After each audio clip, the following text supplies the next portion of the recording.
नमस्ते, मैं रिद्धि खन्ना आपका स्वागत करती हूँ रेडियो भारती के कार्यक्रम विशेष में। रेडियो एक ऐसा संचार का माध्यम है जो लोगों से बहुत अच्छे से जुड़ा है। आप कभी गाड़ी चलाते हैं तब भी रेडियो सुनते हैं, चाहे कुछ काम करते हैं तब भी रेडियो सुनते हैं, चाहे बच्चा हो या बड़ा, अमीर हो या गरीब। रेडियो एक ऐसा माध्यम है जो सबको अपने मोतियों में पिरो लेता है। इस माध्यम को अच्छे से समझने के लिए Bharati Vidyapeeth institute of computer application and management के जर्नलिज्म एंड मास कम्युनिकेशन के डिपार्टमेंट ने 2 दिवसीय कार्यशाला का आयोजन किया था, जिसके अतिथि मिस्टर अथर सेठ जी थे। रेडियो भारती के कार्यक्रम विशेष में आपका स्वागत है सर। इतने सालों में आप रेडियो से जुड़े रहे और आपने बड़ी बड़ी संस्थाओं के साथ काम किया, तो इस सफर की शुरुआत कैसे हुई? देखिए, एक्सपीरियंस तो बहुत लंबा है, ये सफ़र बहुत लंबा रहा और इस सफ़र में बहुत सारे पड़ाव आए। शुरुआत अगर रेडियो की आप पूछना चाहें तो रेडियो की शुरुआत मेरी युववाणी एक चैनल होता है आकाशवाणी का। आकाशवाणी में एक प्रोग्राम जाता था महफिल, उस महफिल कार्यक्रम से शुरुआत हुई और धीरे धीरे बढ़ करके आगे हम अनाउंसर बने। अनाउंसर के बाद हम न्यूज़ रीडर बने, हिंदी समाचार वाचक जिसको कहते हैं आकाशवाणी में। उसके बाद एफएम चैनल शुरू हुआ। एफएम चैनल में मैं सेकंड बैच से आरजे हूँ, रेडियो जॉकी। वो सफ़र हुआ। उसके बाद प्राइवेट चैनल्स का सफ़र तय करते हुए मैंने हम एफएम दुबई में किया, सिंगापुर में चैनल 4 किया, इसके अलावा वर्ल्ड पे सैटेलाइट रेडियो किया, इसके बाद रेड एफएम किया। तो बहुत सारे रेडियो चैनल्स भी की, ज्ञानवाणी किया और कई सारे चैनल्स में बोल रहा हूँ, उनमें काम किया और अलग अलग उसमें किरदार रहे। ड्रामा आर्टिस्ट, नरेशन, कमेंटेटर, कहीं न्यूज़ रीडर, कहीं अनाउंसर, कहीं आपका रेडियो जॉकी। तो बहुत सारे रूप अलग रहे, हर रूप को मैंने एंजॉय किया। गणतंत्र दिवस की कमेंट्री, आंखों देखा हाल जो होता है, उसका अलग आनंद लिया। क्रिकेट मैच की रनिंग कमेंट्री किस तरह से की जाती है, उसका आनंद अलग लिया। और बड़े बड़े ब्रॉडकास्टर्स के साथ काम करते हुए हमने सीखा और ये सीखने की प्रक्रिया आज भी जारी है। इसके अलावा कुछ टीवी चैनल्स में भी मैंने काम किया। जी मीडिया के साथ आज भी जुड़ा हुआ हूँ, दूरदर्शन के कई सारे चैनल्स के साथ जुड़ा और इसके अलावा बहुत सारे रेडियो चैनल्स में और टीवी चैनल्स के लिए डबिंग का काम किया। डबिंग जैसे पोगो चैनल्स में कैरेक्टर वॉइसेस बहुत दी। आपने बहुत सारे उसमें कार्टून प्रोग्राम्स देखे होंगे, उसमें अलग अलग कार्टून को अलग अलग कैरेक्टर वॉइसेस दी। बहुत सारी अंग्रेजी फिल्मों को हिंदी में डब किया। डिस्कवरी चैनल के बहुत सारे एपिसोड्स में आप मेरी आवाज़ पहचान सकते हो। इसके अलावा हिस्ट्री चैनल में आप बहुत सारी आवाज़ों को पहचान सकते हो। तो इस तरह से बहुत सारे चैनल हैं। सत्संग है, संस्कार चैनल है और बहुत सारे चैनल जहाँ पर मेरी आवाज़ आज भी इस्तेमाल होती है। तो ये बहुत छोटा सा सफ़र है और ये सफ़र जारी है। ख़ास बात यह है कि इस सफ़र को मैं इंजॉय करता हूँ। तो सर, मेरा अगला प्रश्न आपसे ये रहेगा कि आप भारतीय विद्यापीठ में आए, हमारे साथ बहुत सारा ज्ञान हमें दिया कि हमें क्या चीज़ें करनी चाहिए, कैसा रहा आपका पूरा एक्सपीरियंस? बहुत अच्छा एक्सपीरियंस रहा। बहुत अच्छे बच्चे मुझे लगा, अनुशासन प्रिय हैं और मैंने जो सिखाने का प्रयास किया उस प्रयास में बहुत हद तक मैं सार्थक रहा, क्योंकि बच्चों में बहुत ज़्यादा मुझे एनर्जी नज़र आई, बहुत ज़्यादा ऊर्जा नज़र आई और कुछ बच्चों ने तो ख़ास तौर पर मुझे बहुत इम्प्रेस किया, बहुत प्रभावित किया। उनमें एक ललक है, एक फायर है सीखने की और उनमें से एक आप भी हो।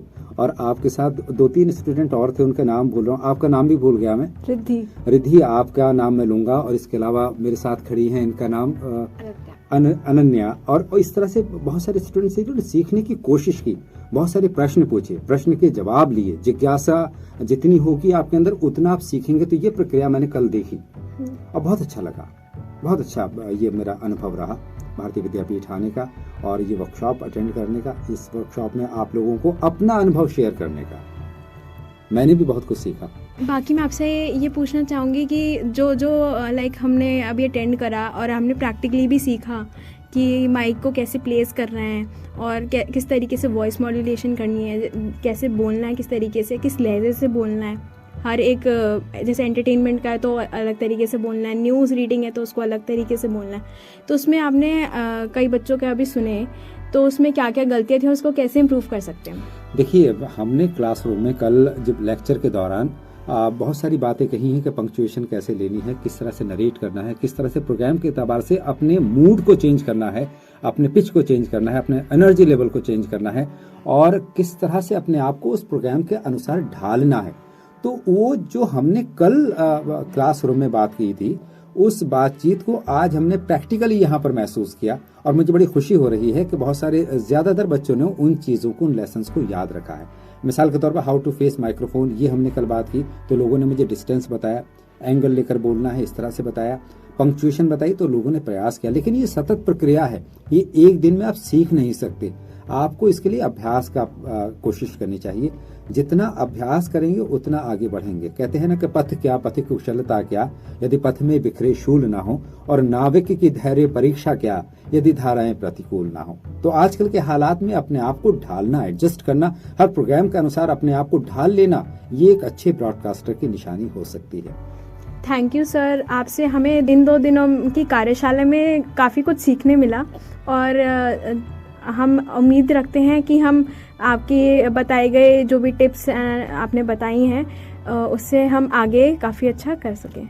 बहुत सारा आशीर्वाद, बहुत सारा धन्यवाद। मुझे बुलाने के लिए आभार व्यक्त करता हूं और सब लोगों से यह कहता हूं कि मेहनत का कोई बदल नहीं है, जितनी मेहनत करोगे उतना आगे बढ़ोगे। यहाँ पर प्रैक्टिकली जितनी मेहनत करोगे उतना आगे बढ़ोगे। God bless you all. Thank you sir. बच्चों ने भी इस कार्यशाला में काफ़ी अच्छे से भाग लिया और उनको बहुत कुछ सीखने को मिला। तो आइए जानते हैं उन्होंने क्या क्या सीखा। सर का सेशन बहुत ही अमेजिंग था। हमने बहुत कुछ सीखा, जैसे माइक को कैसे फेस करना है, डिक्शन कैसे बोलना है, कैसे प्रोनाउंस करना है words. It was an amazing session. Voice modulation के बारे में मुझे बहुत कुछ सीखने को मिला and this session has been one of the best sessions I have attended and for sure it will help me in my further recordings. Thank you. देखिए, मुझे लगता है कि ये जो कार्यशाला हो रही है हमारे कॉलेज में, ये आगे भी होनी चाहिए बिकॉज इससे बहुत कुछ सीखने को मिलता है। और मैं कहना चाहूँगी कि पहले मैं ये सोच रही थी कि ये जो कार्यशाला है इतनी इंटरेस्टिंग नहीं होगी, but at the end it was actually. तो देखिए आपने बच्चों की एक्साइटमेंट। अब जानते हैं इस कार्यक्रम के आयोजक से उन्होंने इस कार्यशाला का आयोजन किस उद्देश्य से किया था। कार्यशाला की गई है बच्चों के लिए, आप लोगों के लिए। इसका उद्देश्य यही है कि जो भी हमारे एक्सपर्ट हैं ऑल इंडिया रेडियो से अखर सर, उनका एक्सपीरियंस, उनका जो अनुभव रहा है और किस तरीके से उन्होंने अपने सीढ़ी चढ़ के आज इस मुकाम तक पहुँचे, उससे स्टूडेंट्स भी कुछ सीख पाएँ, हमारे छात्रों को भी उसका कुछ फ़ायदा मिले और किस तरीके से माइक्रोफोन के आगे, माइक के आगे बोला जाता है, कहाँ पे नुक्ता लगाना है, कहाँ पे किस तरह के अल्फाजों का उपयोग करना है, वो सब चीज़ें आप लोगों को पता लग पाए। मेन उद्देश्य वही था हमारा। तो उम्मीद है कि आप बच्चों को काफ़ी कुछ सीखने को मिला होगा। और जहाँ तक मुझे पता लगा है, बच्चों ने, हमारे छात्रों ने, छात्राओं ने काफ़ी कुछ सीखा है और काफ़ी तारीफ़ भी की गई है कि काफ़ी अच्छी आवाज़ है कुछ बच्चों की। और उम्मीद करता हूँ कि इसको आगे लेके जाएंगे बच्चे और अपनी ज़िंदगी में भी इन सब चीज़ों को। थैंक यू सर, आपने हमारे लिए इस कार्यशाला का आयोजन किया। उम्मीद करती हूँ आने वाले समय में भी ऐसी कार्यशाला होती रहेंगी। इन 2 दिनों में जर्नलिज्म के छात्रों को बहुत कुछ सीखने मिला जो उन्हें बेहतर रेडियो प्रोफेशनल बनने की प्रेरणा देगा। तो इसी के साथ मैं आपसे विदा लेती हूँ। आपसे फिर मुलाकात होगी रेडियो भारती के कार्यक्रम विशेष के नए एपिसोड के साथ।